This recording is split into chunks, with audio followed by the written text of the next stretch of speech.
India में सिर्फ और सिर्फ 3.4% लोग ही स्टॉक मार्केट में इन्वेस्ट कर रहे हैं। वही अगर आप चाइना में देखोगे तो 15% लोग इन्वेस्ट करते हैं, यूएस में देखोगे तो 55% से भी ज्यादा लोग इन्वेस्ट करते हैं, और हम यहाँ पे बैठे हैं सिर्फ 3% लेके। इसी वजह से तो हमारा middle class generation after generation middle class ही रहता है। लेकिन आज मैं तुम्हें एक ऐसी इंफॉर्मेशन देने वाला हूँ जिससे ये पूरा गेम बदल सकता है, क्योंकि आप शॉक हो जाओगे ये सुन के कि आज की डेट में कोई भी सिर्फ 100 रुपीज से भी इन्वेस्ट कर सकता है, यानी एक ऑटो राइड से भी कम पैसे में और तुम्हारे स्विगी ऑर्डर से भी कम पैसे में। और यहाँ पे ना मैं किसी भी आलतू फालतू छोटे मोटे स्टॉक की बात नहीं कर रहा हूँ, मैं बात कर रहा हूँ एप्पल की, टेस्ला की, गूगल की, Amazon, माइक्रोसॉफ्ट, एनवीडिया की, दुनिया के सबसे पावरफुल, सबसे वैल्यूएबल और सबसे प्रॉफिटेबल कंपनीज जिनके प्रोडक्ट्स आप लिटरली रोज यूज करते हो। आप इनमें इन्वेस्ट कर सकते हो 100 रुपए से भी कम में। जरा बस 2 सेकंड के लिए ना रुक के सोचना, सुबह सुबह आप उठते हो एक आईफोन के अलार्म से जो कि एक एप्पल का प्रोडक्ट है, उठ के आप इंस्टाग्राम स्क्रॉल करते हो जो मेटा का प्रोडक्ट है, गूगल पे फिर उसके बाद जाके कुछ सर्च करते हो जो अल्फाबेट का प्रोडक्ट है, फिर उसके बाद आप ऑफिस जाते हो, अपना लैपटॉप खोलते हो, विंडोज चलाते हो जो माइक्रोसॉफ्ट का प्रोडक्ट है, और शाम को आप नेटफ्लिक्स या फिर यूट्यूब पे रिलैक्स करते हो जो अगेन गूगल या फिर एक अमेरिकन कंपनी है। आप जाने अनजाने रोज इन कंपनी को अपनी जेब में से पैसे निकाल के दे रहे हो, डायरेक्टली या फिर इनडायरेक्टली। हर एक सब्सक्रिप्शन, हर एक परचेस, हर एक क्लिक से तुम्हारा पैसा इन कंपनीज के रेवेन्यू में ऐड हो जाता है। लेकिन क्या आपने कभी ये सोच के भी देखा है कि क्या मैं इन कंपनीज से पैसे कमा सकता हूँ? देखो, जब भी तुम एक एप्पल का स्टॉक खरीदते हो, इवन फॉर लाइक 100 रुपीज, इतना छोटे से फ्रैक्शन में भी तुम लीगली एप्पल के पार्ट के एक छोटे से पार्ट का ओनर बन जाते हो। अब जैसे जैसे कंपनी का प्रॉफिट बढ़ेगा वैसे वैसे तुम्हारा पोर्टफोलियो बढ़ेगा, जैसे कंपनी ग्रो होगी तुम्हारी वेल्थ भी ग्रो होगी। बट वैभव भाई, ये यूएस स्टॉक तो बहुत महंगे है, आप खुद जाके क्यों नहीं देखते कि एप्पल का शेयर 20-20 हजार का है, अमेजन को 17,000 का, एनवीडिया का ऑलमोस्ट 11,000 का है, तो इतने सारे पैसे मैं कहां से अफोर्ड करूंगा? देखो, ये डाउट आपका ना बिल्कुल वैलिड है, पहले मैं भी यही सोचता था, बट अब एक कंसेप्ट आ गया है जिसकी वजह से पूरा इन्वेस्टिंग का लैंडस्केप बदल चुका है, which is known as fractional investing. मतलब तुम्हें ना पूरा का पूरा शेयर खरीदने की जरूरत ही नहीं है। आज की डेट में तुम 100 रुपए में एप्पल का एक छोटा सा फ्रैक्शन खरीद सकते हो, या फिर 100 रुपए में गूगल का एक छोटा सा हिस्सा खरीद सकते हो। इस कंसेप्ट को समझने के लिए आप एक पूरे पिज्जा को इमेजिन करो। अब पूरा डोमिनोज का जो पिज्जा आता है वो 600 रुपए का आता है। अब हो सकता है आप इसे अफोर्ड नहीं कर सकते, लेकिन अगर मान लो उसकी एक स्लाइस आती है 100 रुपए की, तो उसे तो आप अफोर्ड कर सकते हो, राइट? स्लाइस भले ही छोटा है लेकिन वो टेस्ट पूरे के पूरे पिज्जा जैसा ही सेम आता है। अब जब आपके पास धीरे धीरे और पैसा है तो आप एक और स्लाइस ले लो, उसके बाद और एक स्लाइस ले लो, और धीरे धीरे पूरा पिज्जा आपका हो सकता है। अब ये सेम चीज ना आप स्टॉक मार्केट में भी कर सकते हो। आप छोटे छोटे फ्रैक्शन से स्टार्ट कर सकते हो, और जैसे जैसे टाइम बढ़ते जाता है या फिर आपके पास पैसे आ जाते हैं वैसे वैसे आप अपनी अमाउंट बढ़ा सकते हो। और ये सब करने के लिए आपको कोई भी कॉम्प्लिकेटेड प्रोसेस करने की जरूरत नहीं है, ना यूएस जाने की जरूरत है, ना कोई फॉरेन बैंक अकाउंट खोलने की जरूरत है, ना ही किसी ब्रोकर को कॉल करने की जरूरत है। आप ये सब कर सकते हो इंडिया में बैठ के अपने ही फोन नंबर से सिर्फ 5 मिनट में। अब आपके दिमाग में सवाल आ रहा होगा कि कैसे, कौन सा ऐप, क्या प्रोसेस है, क्या चार्जेस लगते हैं, टैक्सेस का क्या सीन है? एक एक करके सब कुछ मैं एकदम डिटेल में बताऊंगा। इससे ज्यादा डिटेल वीडियो आपको कहीं और नहीं मिलेगी इंटरनेट पे, तो इसे एंड तक जरूर देखना, और अगर आपको लगे तो इसे प्ले करना at 1.25x for a better experience, and make sure you like this video for the algorithm. इस वीडियो में मोस्ट ऑफ द चीजें मैं अपने फोन की स्क्रीन शेयर करके दिखाने वाला हूं, ताकि आपको क्लियर आइडिया लग जाए कि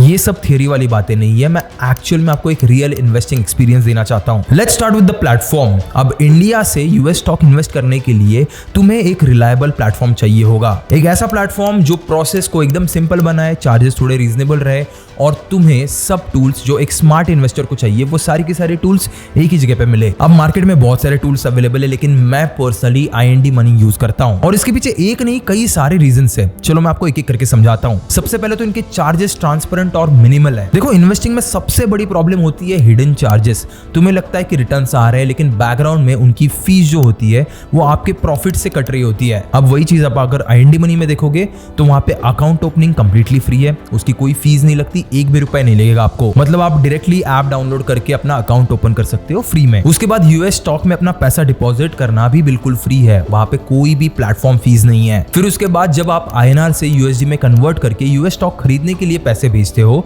तो IND मनी का अपना कोई चार्ज नहीं रहता, ऊपर से इनका विड्रॉल यानी पैसा निकालना भी बिल्कुल फ्री है। उसके बाद इनके AMC यानी अकाउंट मेंटेनेंस चार्जेस भी कंप्लीटली जीरो है। मतलब आपका जो अकाउंट है उस पर कोई भी मंथली या फिर ईयरली मेंटेनेंस फीस नहीं लगती है। अब फॉर एग्जांपल मान लो आपको SIP क्रिएट करनी है तो उसका भी कोई चार्ज नहीं लगता, प्रोफाइल वेरिफिकेशन का कोई चार्ज नहीं लगता। ऊपर से आपको अगर किसी भी स्टॉक के प्राइसेस ट्रैक करना है तो वो भी फ्री होता है, आप लाइव यहाँ पे बैठे बैठे यूएस स्टॉक प्राइसेस चेक कर सकते हो। अब अगर मैं ब्रोकरेज की बात करूं तो वो भी एकदम मिनिमल है, पर ट्रांजैक्शन आप करीब 0.25% देते हो या फिर मैक्सिमम ऑफ $25। फॉर एग्जांपल अगर आप मान लो 100 रुपए इन्वेस्ट करते हो तो आपका ब्रोकरेज होगा 25 पैसे, या फिर अगर 10,000 रुपए इन्वेस्ट कर रहे हो तो आपकी ब्रोकरेज फीस होगी सिर्फ 25 रुपीज, जो कि बहुत रीजनेबल है as compare to the features that this platform offers. मतलब ओवरऑल स्टार्ट करना फ्री, मेंटेन करना फ्री और ट्रेडिंग चार्जेस एकदम मिनिमल। यही चाहिए रहता है एक बिगिनर इन्वेस्टर को। बट ये चार्जेस ना सिर्फ एक छोटा सा पार्ट है। इंड मनी यूज करने का असली रीजन ये है कि उन्होंने अपना पूरा इन्वेस्टिंग एक्सपीरियंस इतना ज्यादा स्मूथ बना दिया है कि एक 18 साल का कॉलेज स्टूडेंट भी बस 5 मिनट में अपना पहला यूएस स्टॉक खरीद सकता है। इनका इंटरफेस आप देखोगे तो बहुत ज्यादा क्लीन है, प्रोसेस एकदम सिंपल है और आपको जितने भी सारे टूल्स लगते हैं बाइंग के लिए, सेलिंग के लिए, ट्रैकिंग के लिए, टैक्स रिपोर्ट, एसआईपी, एनालिटिक्स, आपको सब कुछ एक ही ऐप पे, एक ही स्क्रीन पे मिल जाते हैं। तुम्हें बस ऐप ओपन करना है, स्टॉक चूज करना है, अमाउंट डालना है एंड इट इज डन। चलो मैं आपको ना अपना फोन स्क्रीन लाइव शेयर करके दिखाता हूँ और एक लाइव वॉक थ्रू देता हूँ कि इसे यूज कैसे करना है। और ये मैं करने वाला हूँ अपने रियल अकाउंट से जिससे मैंने पहले भी इन्वेस्ट किया हुआ है और अपना रियल मनी यूज करके। तो देखो मैंने अभी IND मनी का ऐप ओपन करके रखा है अपने फोन पे। मैं चाहता हूँ कि आप भी डिस्क्रिप्शन में जो लिंक है वहां से इसे ओपन कर लो और स्टेप बाय स्टेप मैं जो कर रहा हूँ ना अभी उसे फॉलो करना है आपको। अब ये जो आपकी स्क्रीन पे दिख रहा है वो कोई डेमो अकाउंट नहीं है, वो मेरा रियल अकाउंट है। आप जो देख पा रहे हो वहां पे 9.2% की ग्रोथ मेरी एक्चुअल ग्रोथ हुई है। लास्ट वीडियो अगर आप खोल के देखोगे तो आपको पता चलेगा कि मैंने रफली अराउंड 10,000 रुपीज इन्वेस्ट किए थे यूएस स्टॉक मार्केट में, जो अभी 10,890 रुपीज बन चुके हैं रफली। अब ये वही चीज है, 10,000 मैंने डाले तो 900 रुपए का ऑलमोस्ट अराउंड प्रॉफिट बन गया।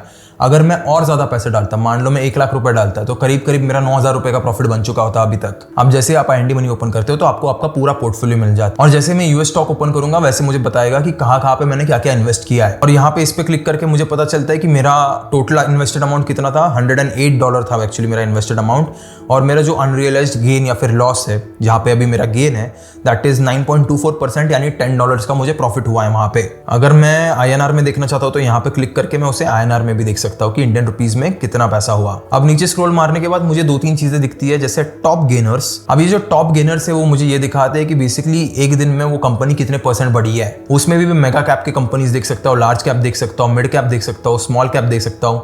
ये सारे ऑप्शंस मेरे पास अवेलेबल है। प्लस नीचे जाने के बाद मुझे टॉप लूजर्स भी मिल जाते हैं कि कितना % कौन सी कंपनी ने सबसे ज्यादा गवाया है आज के दिन पे, वो मुझे पता चलता है। यहाँ पे भी सेम है, small, mid cap, large cap, सारी चीजें आपको मिल जाएगी। अब इसके बाद मान लो मैं एप्पल का स्टॉक मुझे यहाँ पे पसंद आया तो मैंने उसको ओपन किया। अब यहाँ पे ना मुझे पूरा का पूरा चार्ट दिख जाता है एप्पल का कि उसने कैसे परफॉर्म किया है। 1 वीक का भी देख सकता हूँ, 1 मंथ का भी देख सकता हूँ, 3 मंथ्स का भी देख सकता हूँ, 6 मंथ्स, 1 ईयर, 3 ईयर, 5 ईयर, सारी चीजें मैं यहाँ पे चेक कर सकता हूँ। और थोड़ा सा नीचे स्क्रॉल करोगे आप तो आपको की इवेंट्स पता चल जाते हैं कि एप्पल के अराउंड क्या न्यूज आ रही है मार्केट में। जैसे यहाँ पे लिख के आ रहा है मुझे Apple faces legal challenges amid AI variable expansion. तो ये एक न्यूज़ पता चली है। अभी हो सकता है कि इस न्यूज़ की वजह से एप्पल के स्टॉक गिर जाए या फिर कम हो जाए, वो चीज़ें पता चलती है। उसके बाद 2-3 अलग चीज़ें पता चलती है कि मार्केट पोजीशन स्ट्रेंथ किया है। ये सारी न्यूज़ आपको यहाँ पे मिल जाएगी और इन की इवेंट्स को देख के आप ये डिसाइड कर सकते हो कि आपको इस स्टॉक में इन्वेस्ट करना है या नहीं। उसके बाद थोड़ा और नीचे स्क्रॉल करके आपको कुछ एप्पल के इनसाइट्स मिल जाते हैं, जैसे प्रॉफिट कितना था, रेवेन्यू कितना था, क्या क्या हुआ है। अगेंस्ट पीयर कंपैरिजन मिल जाता है कि भाई एनवीडिया ने इतने रिटर्न्स दिए हैं, वहीं पे एप्पल कितने रिटर्न्स दे रहा है। तो ये कंपैरिजन भी आपको यहीं पे देखने मिल जाता है। उसके बाद थोड़ा सा नीचे और जाओगे तो आपको की स्टैट्स दिख जाते हैं कि दिन के प्राइस रेंज कितना फ्लक्चुएट हो रहा है। उसके बाद 52 वीक्स का प्राइस रेंज कितना यहाँ पे फ्लक्चुएट हो रहा है। ऊपर से अगर आप सी मोर पे क्लिक करोगे तो आपको कितने पे ओपन हुआ, कितने पे क्लोज हुआ, वो सारी चीजें पता चलेगी। प्लस वॉल्यूम भी पता चल जाएगा और मार्केट कैपिटल भी पता चल जाएगा। आप थोड़ा और नीचे स्क्रॉल करते हो तो आपको एक एनालिस्ट रिकमेंडेशन वाला पैनल मिलता है। ये बहुत बढ़िया चीज है, ये आपके काम को और इजी बना देता है।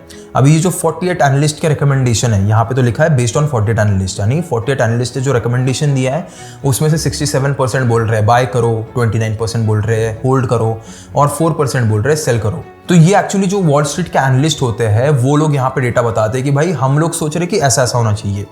आपको सुनना है नहीं सुनना है कंप्लीटली आपके ऊपर है। और थोड़ा सा अगर आप नीचे जाओगे तो आपको एक एनालिस्ट का फोरकास्ट सेक्शन मिल जाएगा, यानी एनालिस्ट को क्या लगता है कि कितना ऊपर जा सकता है स्टॉक या फिर गिर सकता है स्टॉक, उसका प्रेडिक्शन दिख जाता है आपको यहाँ पे। और अगर आप थोड़ा और स्क्रॉल करोगे तो आपको मिलेगा पीयर कंपैरिजन, यानी एप्पल जैसी जो और कंपनीज है जैसे माइक्रोसॉफ्ट या फिर एनवीडिया या फिर गूगल की पेरेंट कंपनी अल्फाबेट, उनके बारे में लोग एनालिस्ट क्या कह रहे हैं, उनका मार्केट कैप क्या है, 5 इयर्स का रिटर्न क्या है, उनका प्रॉफिट मार्जिन कितना है और रिटर्न्स कितने दिए, ये सारी चीजें आप यहाँ पे देख सकते हो। एंड लास्टली नीचे स्क्रॉल करने के बाद आपको मिलते हैं कंपनी के फाइनेंशियल्स की ईयर ऑन ईयर एप्पल का परफॉर्मेंस कैसे रहा है, रेवेन्यू कितना रहा है, उनकी नेट इनकम कितनी रही है। ये आप चाहो तो इसका क्वार्टरली भी देख सकते हो। इनफैक्ट आपको यहाँ पे बैलेंस शीट भी मिल जाती है ऊपर। बैलेंस शीट में आप चेक कर सकते हो इनकी टोटल एसेट्स कितनी है, टोटल लाइबिलिटीज कितनी है, इनका कैश फ्लो कैसा है, सारी चीजें आपको क्लियरली यहाँ पे मिल जाती है। प्लस थोड़ा और नीचे जाओगे तो आपको मिलेगा एक इंस्टीट्यूशनल होल्डिंग वाला पैनल। अभी ये क्या है, जो बड़ी बड़ी कंपनीज है जैसे ब्लैक रॉक, वैनगार्ड, इन लोगों ने एप्पल में कितने % शेयर खरीद के रखा है वो आपको यहाँ पे मिल जाता है। ये भी अंदाजा देता है, क्योंकि अगर ये कहीं ना कहीं पे कम ज्यादा हो रहा है, अगर ये बड़े बड़े इंस्टीट्यूशन सेल कर रहे हैं, तो आपको पता चल जाता है कि शायद एप्पल के स्टॉक आगे चल के गिरने वाले हैं। एग्जाम्पल के लिए मैं बता रहा हूँ, तो आपको इस पे भी नजर रखोगे तो भी आपको थोड़ा बहुत अंदाजा आ जाएगा। इजी बन जाता है अपने लिए काम बहुत ज्यादा। एंड नीचे स्क्रॉल करोगे लास्ट में तो आपको कंपनी की बेसिक इन्फॉर्मेशन मिल जाती है कि इनके हेडक्वार्टर्स कहाँ पे, करंट CEO कौन है, क्या है, वो सारी। अभी मैं आपको बताता हूँ कि अगर मुझे बाय करना है एप्पल का स्टॉक तो वो कैसे होगा। यहाँ पे नीचे मैं सिंपली बाय बटन पे क्लिक कर दूंगा। उसके बाद यहाँ पे मैं अपनी अमाउंट मेंशन करूंगा। जैसे फॉर एग्जांपल मैं यहाँ पे $1 इन्वेस्ट कर रहा हूँ। $1 यानी रफली अराउंड 100 रुपीज़ के आसपास आ चुके हैं। तो 100 रुपीज़ का मैं यहाँ पे बाय वाला चीज़ ट्रिगर कर रहा हूँ। मैं यहाँ पे अभी मुझे दिखा रहा है कि you don't have sufficient balance to buy this stock, तो मुझे पहले बैंक अकाउंट से यहाँ पे पैसे ट्रांसफर करने पड़ेंगे। 2 मिनट में कर देता हूँ। अब बाइंग प्रोसेस बहुत ज़्यादा सिंपल है। आप बस सिंपली यहाँ पे जाते हो और यहाँ पे अपनी बाइंग का अमाउंट एंटर करते हो और उसके बाद आप बस बाय बटन पे टैप कर देते हो। अब ये चीज़ तुम रुपीज़ में देख सकते हो या डॉलर्स में, आपके पास दोनों के दोनों ऑप्शंस मिल जाते हैं। और आप फाइनली रिव्यू ऑर्डर पे टैप करके अपने पूरे फाइनल समरी भी देख सकते हो। और लिटरली आप देख सकते हो मैंने आपके सामने एक स्टॉक खरीद के दिखा दिया, वो भी US वाला, सिर्फ 2 मिनट में। आप समझते इसका सेलिंग प्रोसेस कैसा होता है। अभी फॉर एग्जाम्पल मुझे अपने स्टॉक को सेल करना है, तो मैं क्या करूंगा, माई स्टॉक पे क्लिक करूंगा। यहाँ पे मेरी पूरी होल्डिंग्स दिखाता है कि मैंने कहाँ पे क्या क्या इन्वेस्ट किया है। जैसे फॉर एग्जांपल मेरा अभी टेस्ला थोड़ा सा लॉस में चल रहा है, तो मैं इसको बेचने का ट्राई करता हूँ। ठीक है, टेस्ला पे क्लिक करूंगा मैं। इन्वेस्ट मैंने किए थे कुछ तो $9 और यहाँ पे मैं सेल पे क्लिक मारूंगा और मेरे यहाँ पे कितने शेयर है, 0.0225 वगैरह, इतना कम छोटा नंबर है मेरे शेयर का, क्योंकि मैंने फ्रैक्शनल इन्वेस्टिंग किया है। आगे कंसेप्ट समझाता हूँ फ्रैक्शनल इन्वेस्टिंग का क्या है। लेकिन यहाँ पे ये समझ लो कि अगर मुझे यहाँ पे सेल करना है मेरी $1 के शेयर, तो मैं यहाँ पे $1 डाल दूंगा और यहाँ पे प्लेस सेल ऑर्डर क्लिक करूंगा। Your sell order is pending as US market are close now. तो जब US मार्केट क्लोज होते हैं तब आपकी ये जो होगी सेल ऑर्डर वो पेंडिंग रहेगी, लेकिन जैसे मार्केट 8 बजे ओपन हो जाएंगे तो आपकी सेल ऑर्डर जो है वो कंफर्म हो जाएगी। तो ये ना इतना ज्यादा ईजी है। अगर आपको सेल करना है तो बहुत सीमलेस प्रोसेस है। किसी भी टाइप के आपको फोन कॉल, पेपर वर्क, ये सारी चीजें नहीं करनी पड़ती है, सिंपली आपके ऐप से हो जाता है। अब ना मैं आपको समझाता हूँ फ्रैक्शनल इन्वेस्टिंग वाला कंसेप्ट। ट्रेडिशनली क्या होता था, मान लो मैं वापस जाता हूँ एप्पल के स्टॉक पे, तो एप्पल के स्टॉक पे यहाँ पे प्रॉब्लम क्या आती है, अगर आप नॉर्मल इन्वेस्ट करना चाहते हैं तो ये $260 का आपको शेयर खरीदना पड़ता। 15-20 हज़ार के आसपास की शेयर्स है ये। तो 15-20 हज़ार आपके अगर जेब में नहीं है तो आप शायद एप्पल के स्टॉक वैसे खरीद नहीं पाते। लेकिन फ्रैक्शनल इन्वेस्टिंग की वजह से मैं जितने मर्जी का चाहूं अपना एप्पल का जो शेयर है वो खरीद सकता हूं।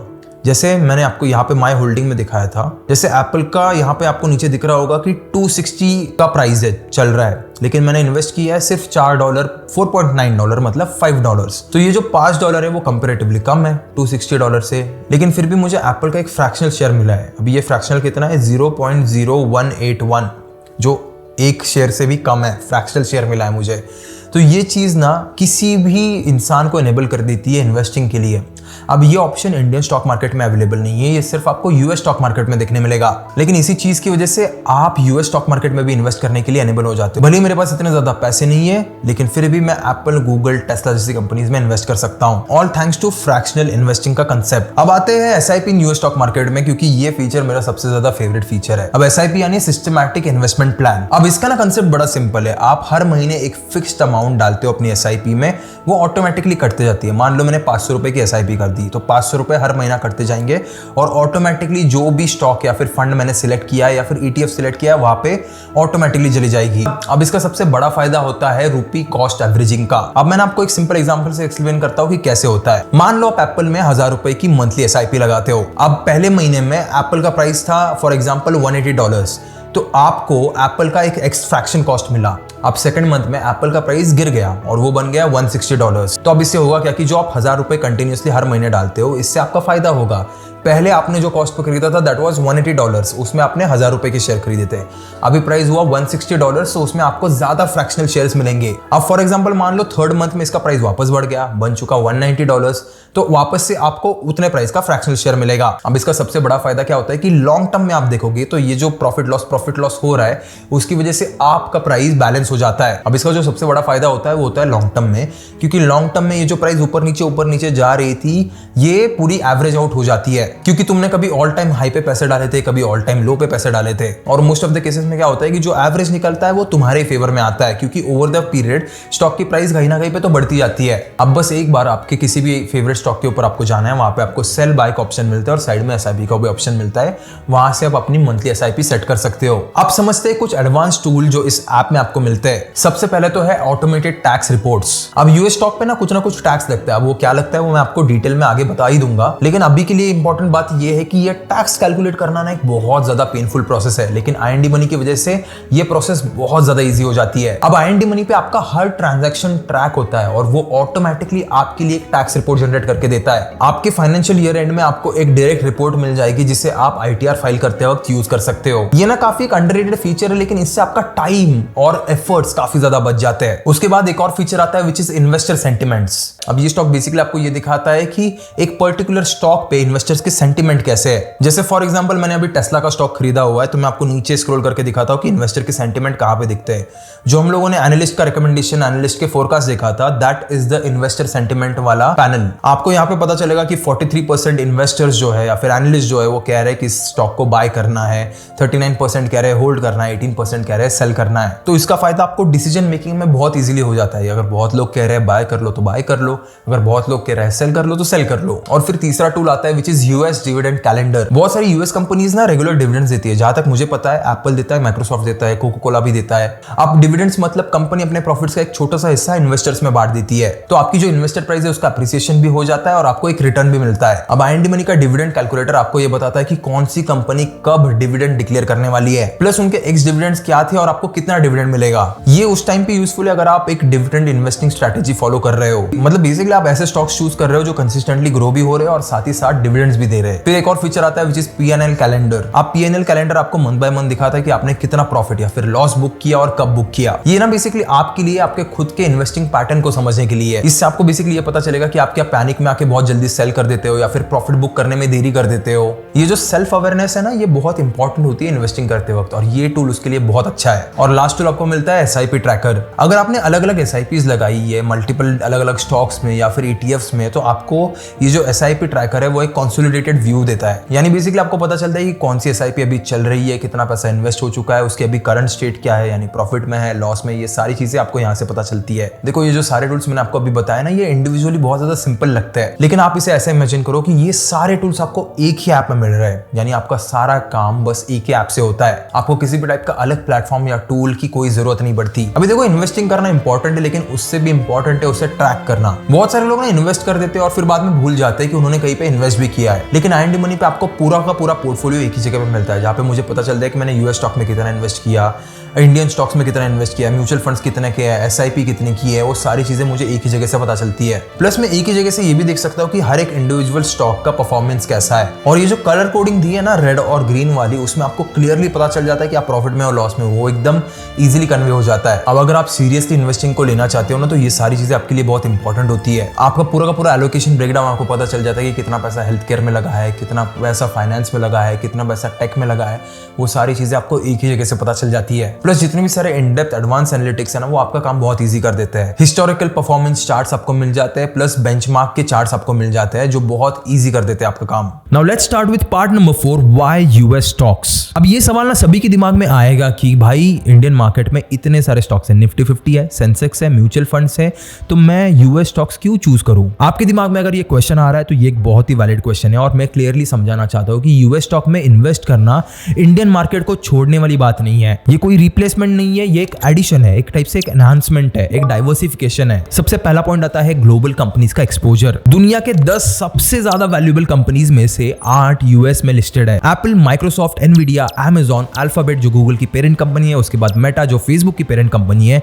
ये सारे यूएस में लिस्टेड है। इन कंपनीज की कंबाइंड मार्केट कैपिटलाइजेशन इंडिया की पूरी जीडीपी से भी ज्यादा है, और ये कंपनीज ना सिर्फ अमेरिका में नहीं पूरे के पूरे दुनिया में ऑपरेट करती है। एप्पल के प्रोडक्ट्स 175 कंट्रीज में बिकते हैं, गूगल को दुनिया का हर एक इंटरनेट यूजर यूज करता है, उसके बाद Amazon 20+ कंट्रीज में अवेलेबल है। तो जब आप एक एप्पल का स्टॉक खरीदते हो तो तो आप सिर्फ यूएस इकोनॉमी पे नहीं ग्लोबल इकोनॉमी पे बेट लगा रहे हो। ये एक्सपोजर आपको इंडियन मार्केट में इन्वेस्ट करके नहीं मिलता। और एक और इंपॉर्टेंट पॉइंट आता है यहाँ पे इनोवेशन का। दुनिया की सबसे कटिंग एज टेक्नोलॉजी यूएस में ही बनती है। एआई का जो रिवोल्यूशन आया था एनवीडिया और माइक्रोसॉफ्ट उसे लीड कर रहे थे। इलेक्ट्रिक व्हीकल्स जो आई थी उसे टेस्ला ने लीड किया था। उसके बाद क्लाउड कंप्यूटिंग आया था तो उसे AWS जो अमेजॉन का है या फिर अज्यूरे जो माइक्रोसॉफ्ट का है या फिर गूगल क्लाउड, इन लोगों ने लीड किया। उसके बाद जो स्पेस टेक है उसे SpaceX ने लिस्ट किया, जो एक्चुअली में लिस्टेड नहीं है बट एक टाइप से एक इकोसिस्टम इफेक्ट क्रिएट करती है। इसलिए जब आप यूएस स्टॉक मार्केट में इन्वेस्ट कर रहे हो तो आप टेक्नोलॉजी के फ्यूचर और इनोवेशन के फ्यूचर में इन्वेस्ट करते हो। और इन्वेस्टिंग का ना एक गोल्डन रूल होता है, don't put all your eggs in one basket. तो इस रूल को अगर मैं कंसीडर करूं तो जब भी आप इंडियन मार्केट में इन्वेस्ट करते हो तब आप एक ही इकोनॉमी पे, एक ही करेंसी पे और एक ही रेगुलेटरी एनवायरनमेंट पे डिपेंडेंट हो। फॉर एग्जांपल मान लो अगर इंडियन इकोनॉमी में कोई स्लो डाउन आ जाए या फिर आरबीआई कोई पॉलिसी चेंज कर दे या फिर कोई स्पेसिफिक सेक्टर में कोई एक बड़ा इशू आ जाए तो आपका पूरा पोर्टफोलियो इंपैक्ट कर सकता है। इसलिए जब भी आप यूएस स्टॉक को ऐड करते हो तब आप जियोग्राफिकल डाइवर्सिफिकेशन करते हो। और ये जो इंडियन मार्केट और यूएस मार्केट है ना, ये कभी भी सेम डायरेक्शन में नहीं चलते। कभी हो सकता है इंडियन मार्केट आउट परफॉर्म करे यूएस मार्केट को, या फिर कभी दोनों ऊपर जाते हैं, या फिर कभी एक नीचे जाता है तो दूसरा ऊपर जाता है। और इसी डाइवर्सिफिकेशन की वजह से आपके हाथ में एक और पावर आ जाती है जिसकी वजह से आपका पूरा का पूरा रिस्क जो है वो स्प्रेड हो जाता है। मैंने आपको एक सिंपल एग्जांपल से समझाता हूं। 2022 में जब ग्लोबली मार्केट्स गिरे थे तब इंडियन आईटी स्टॉक्स बहुत ज्यादा गिरे थे क्योंकि उनका यूएस बिजनेस स्लो हुआ था। बट उसी टाइम कुछ यूएस डिफेंसिव स्टॉक्स और हेल्थ केयर स्टॉक्स रिलेटिवली बहुत ज्यादा स्टेबल थे। तो अगर आपके पास दोनों मार्केट में एक्सपोजर होता उस टाइम पे तो आपका जो पोर्टफोलियो का डैमेज होता वो बहुत लिमिटेड होता। लेकिन इसी के साथ मैं क्लियरली चीज आपको कहना चाहता हूं कि इंडियन मार्केट में भी इन्वेस्ट करना उतना ही जरूरी है। इंडिया आज की डेट में एक फास्ट ग्रोइंग इकोनॉमी है और इंडियन स्टॉक्स का ना अपना खुद का एक अलग एडवांटेज है। लेकिन सिर्फ और सिर्फ इंडियन स्टॉक्स में इन्वेस्ट करना is kind of limiting yourself. उसके बाद इसका एक और एडवांटेज है which is known as dollar advantage. देखो जब भी तुम यूएस स्टॉक में इन्वेस्ट करते हो तो तुम essentially dollar denominated assets hold कर रहे हो, यानी तुम्हारा पैसा जो है वो डॉलर्स में इन्वेस्टेड है। अब हिस्टोरिकली हो क्या रहा है, डॉलर रुपए के अगेंस्ट अप्रिशिएट होता है। 10 साल पहले $1 60 रुपीज का था, 5 साल पहले वो 70 रुपए का हुआ और आज की डेट में वो 86 रुपीज प्लस है। अब ये जो ट्रेंड है ना वो ग्रेजुअली आप देखोगे अपवर्ड्स जा रहा है। लेकिन इस चीज की वजह से ना तुम्हारा फायदा हो सकता है, इनफैक्ट डबल फायदा हो सकता है। मान लो आपने 1 साल पहले एक यूएस स्टॉक खरीदा था जिसने 1 साल में आपको 10% रिटर्न्स दिए, वो भी डॉलर में। लेकिन इसी पीरियड में अगर डॉलर रुपये के अगेंस्ट 4 to 5% भी अप्रिशिएट हुआ तो आपका पूरा का पूरा पैसा ऑलमोस्ट अराउंड 14 to 15% से अप्रिशिएट हुआ। यानी आपके इफेक्टिव रिटर्न्स रहे 14 to 15%। यानी आपको स्टॉक का रिटर्न मिला तो मिला, उसके बाद करेंसी का अप्रिसिएशन का भी रिटर्न मिला। लेकिन यहाँ पे मैं एक और आपको इंपॉर्टेंट डिस्क्लेमर देना चाहता हूं कि ये सिर्फ एक एडिशनल बेनिफिट है।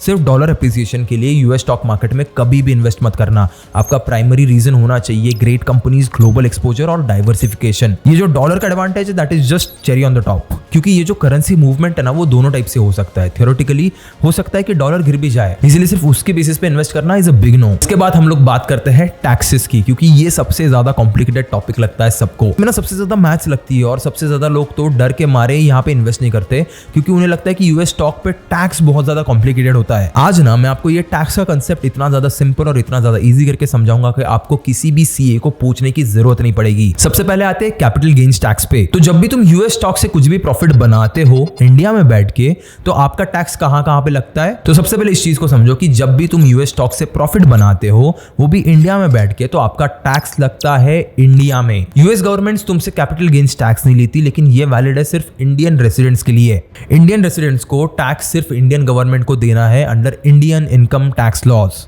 अब इसके ना 2 कैटेगरीज है, short term capital gains STCG। अगर तुमने किसी भी स्टॉक को 24 मंथ्स यानी 2 साल से कम के लिए होल्ड किया और सेल किया तो ये शॉर्ट टर्म माना जाएगा। अब इस केस में क्या होता है, जो आपका प्रॉफिट है वो आपके टोटल इनकम में ऐड होगा और आपके applicable income tax slab rate के हिसाब से आपको टैक्स लगेगा। मतलब फॉर एग्जांपल मान लो अगर तुम्हारा टोटल इनकम 5 लाख से नीचे है तो इफेक्टिवली आपको 0 टैक्स देना पड़ेगा। उसके बाद 5 से 10 लाख रुपए के बीच है तो आपको 20% टैक्स देना पड़ेगा और 10 लाख से ऊपर है तो आपको 30% टैक्स देना पड़ेगा। उसके बाद सेकंड आता है long term capital gains LTCG। मान लो अगर तुमने किसी भी स्टॉक को 24 मंथ्स या फिर 2 साल से ज्यादा टाइम के लिए होल्ड किया तो इसे कहते हैं लॉन्ग टर्म होल्डिंग और यहाँ पे टैक्स रेट है 12.5% plus applicable cess and surcharge. अब इसे ध्यान से सुनना, ये 12.5% है, 20% नहीं।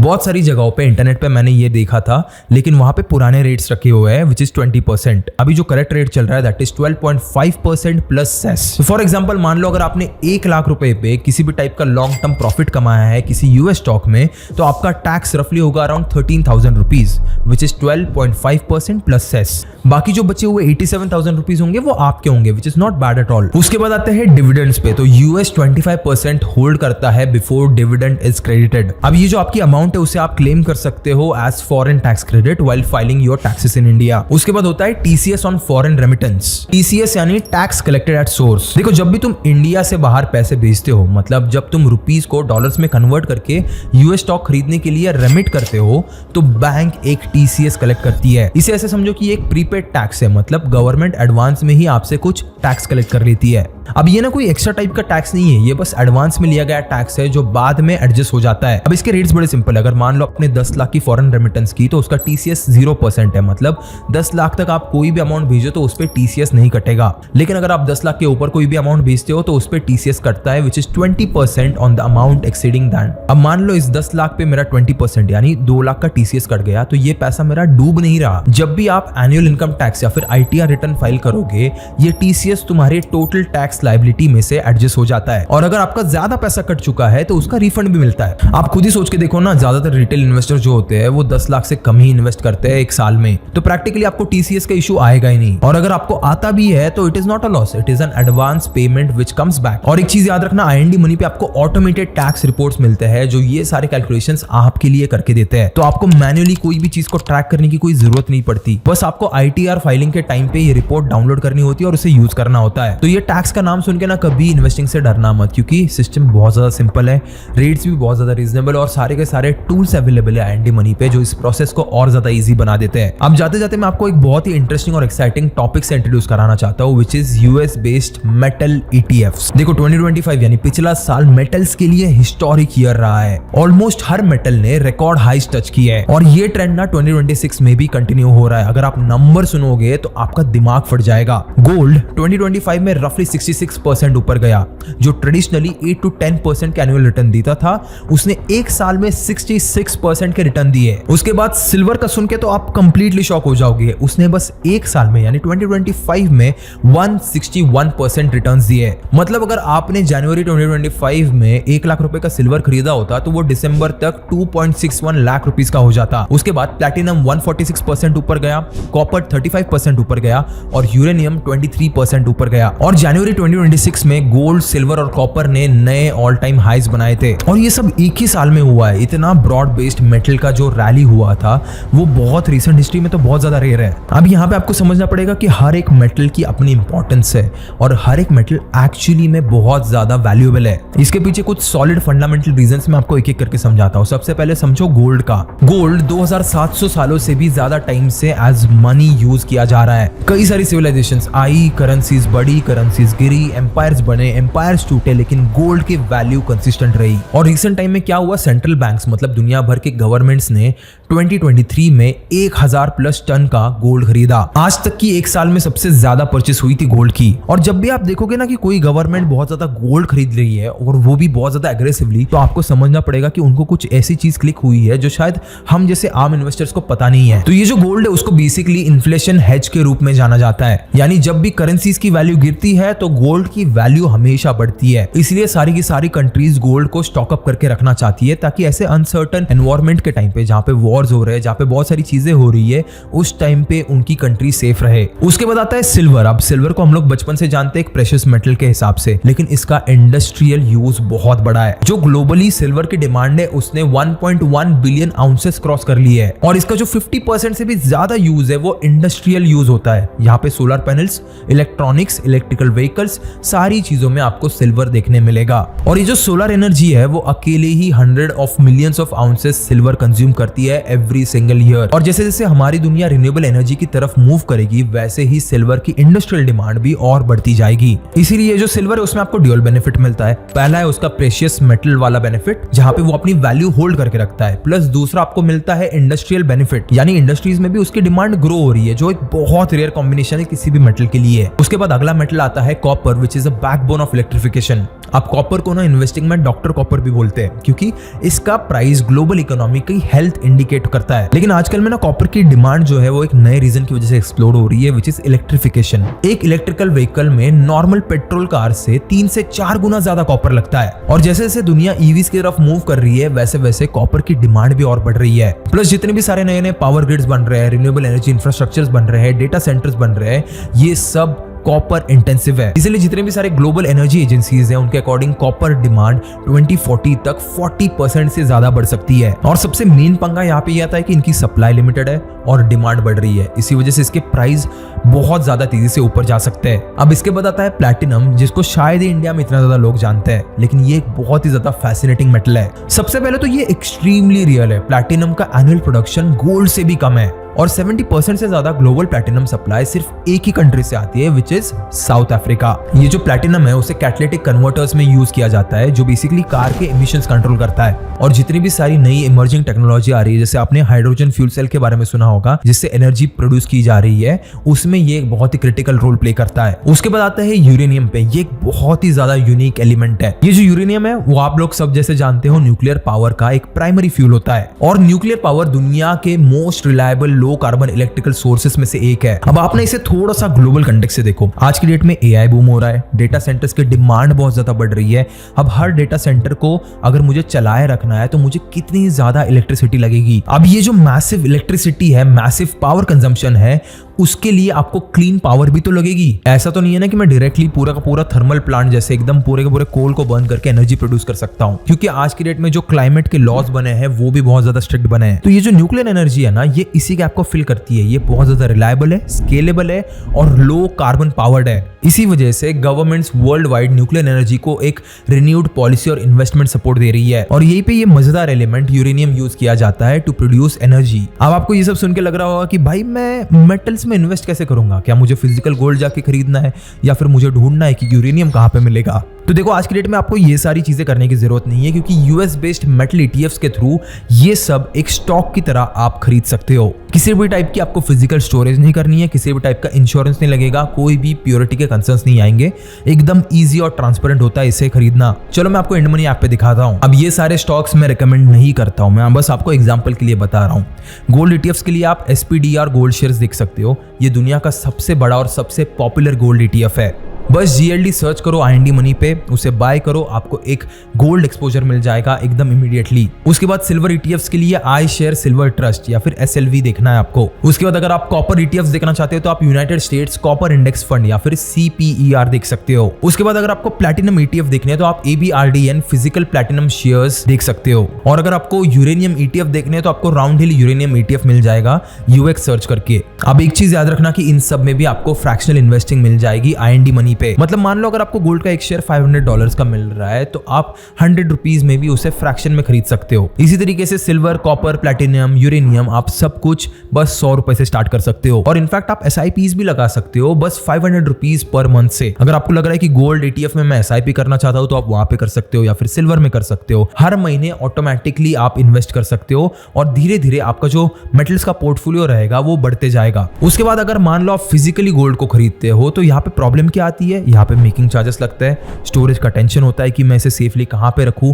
उसके बाद प्योरिटी का भी रिस्क होता है कि क्या ये प्योर है या फिर नहीं। और इसके एग्जैक्ट ऑपोजिट ETF में इसमें से कोई भी रिस्क नहीं आते। आपको बस बाय करना है अपने फोन से और अगर आपको सेल भी करना है तो वो अपने फोन से ही कर सकते हो। इसलिए जनरल सेंस में मैं ETF ज्यादा प्रेफर करता हूं as compare to physical metals. तो ओवरऑल देख लो कि आज हम लोगों ने क्या क्या कवर किया। सबसे पहले तो आपने सीखा कि आप इंडिया में बैठ के अपने फोन से सिर्फ 100 रुपए से दुनिया की सबसे बड़ी कंपनीज में इन्वेस्ट कैसे कर सकते हो, जिसमें Apple, Google, Tesla, Microsoft, Nvidia सब कुछ आते हैं। उसके बाद अपने सेम प्लेटफॉर्म से एक US बेस्ड मेटल ETFs में भी इन्वेस्ट करना सीखा, जिसमें आप gold, silver, copper, platinum, uranium इन सारे मेटल्स में इन्वेस्ट कर सकते हो जो फ्यूचर में बहुत ज्यादा हाई रिटर्न देंगे। उसके बाद आपने समझा कि आप इसी ऐप से SIP भी लगा सकते हो सिर्फ 500 रुपीज पर मंथ से। ये SIP आपकी स्टॉक्स में भी हो सकती है या फिर ETFs में भी। उसके बाद हम लोगों ने देखा कि टैक्सेशन यहाँ पे कितना ज्यादा सिंपल है और IND money automated tax reports भी कितने इजीली देता है। एंड लास्टली सबसे इंपॉर्टेंट पॉइंट जो हमने इस वीडियो में देखा दैट वाज फ्रैक्शनल इन्वेस्टिंग, जिसने आपके दिमाग का वो बैरियर तोड़ दिया कि US स्टॉक बहुत ज्यादा महंगे या फिर इन्वेस्टिंग बहुत ज्यादा महंगा होता है, ये सिर्फ अमीरों के लिए होता है। अब आपको पता चल चुका है कि आप सिर्फ 100 रुपए से भी स्टार्ट कर सकते हो। अब बस सोच के देखो कि अगले 5 साल बाद आपके पास 2 ऑप्शन है। ऑप्शन नंबर A, आज आपने स्टार्ट किया, छोटा सा 100 रुपए, 500 रुपए, 1000 रुपए, जितने से भी आप कंफर्टेबल हो उतने से। और धीरे धीरे आपका पोर्टफोलियो बनता गया, कंपाउंडिंग अपना काम करती रही और 5 साल बाद आपके पास एक डाइवर्सिफाइड ग्लोबल पोर्टफोलियो है जिसमें इंडियन स्टॉक्स भी है, यूएस स्टॉक्स भी है, मेटल्स भी है। तो जरा सोच के देखो आप कितने ज्यादा फाइनेंशियली स्ट्रांग रहोगे। और वहीं पे हो सकता है कि बहुत सारे लोग ऑप्शन बी चूज करें जहां पे वो सिर्फ सोचते रह गए कि भाई बाद में करूंगा, अभी टाइम नहीं है, पहले मैं सीख लेता हूँ, समझ लेता हूँ, फिर इन्वेस्ट करूंगा। और 5 साल बाद वो वही के वही रह गए और बस रिग्रेट करने के अलावा उनके पास और कोई चीज नहीं बची है। तो यहाँ पे चॉइस कंप्लीटली आपकी है, बट मैं चाहता हूं कि आप में से सब लोग ऑप्शन ए चुनो, क्योंकि इन्वेस्टिंग में सबसे बड़ा रिस्क ये नहीं है कि मार्केट गिर जाएगा। इन्वेस्टिंग में सबसे बड़ा रिस्क ये आता है कि आप कभी स्टार्ट ही नहीं करोगे। तो अभी के अभी IND मनी डाउनलोड करो, इसकी लिंक मैंने नीचे डिस्क्रिप्शन में दे दी है। यूएस स्टॉक अकाउंट अपना ओपन करो, बिल्कुल फ्री में ओपन हो जाएगा, सिर्फ 5 मिनट लगेंगे। और अपने ना पहले 100 रुपीज से इन्वेस्ट करना स्टार्ट करना, चाहे आप एप्पल में लगाओ, चाहे गोल्ड ETF में लगाओ, चाहे कहीं पे भी लगाओ, बस स्टार्ट करो। और अगर आपको ये वीडियो हेल्पफुल लगी तो इसे लाइक करना, शेयर करना उन दोस्तों के साथ जिन्हें लगता है कि इन्वेस्टिंग सिर्फ अमीर लोगों के लिए है, और उनकी भी आंखें खोलना। और अगर आपको ऐसा एजुकेशनल कंटेंट पसंद है तो वेब ऑफ कर्नर को सब्सक्राइब जरूर करना। मैं मिलूंगा आपको अगली वीडियो में, तब तक के लिए keep hustling, keep learning and as always keep inspiring.